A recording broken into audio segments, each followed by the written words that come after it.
आपण जे नशीब नशीब म्हणतो त्या नशिबाप्रमाणे आपलं जीवन घडेल हे खरं नाही. आपण घडवू तसं नशीब घडेल हे खरं आहे.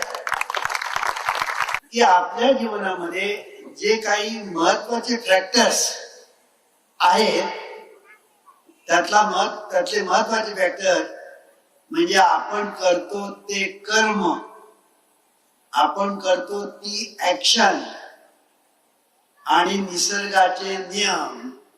या दोन गोष्टी महत्वाच्या आहेत.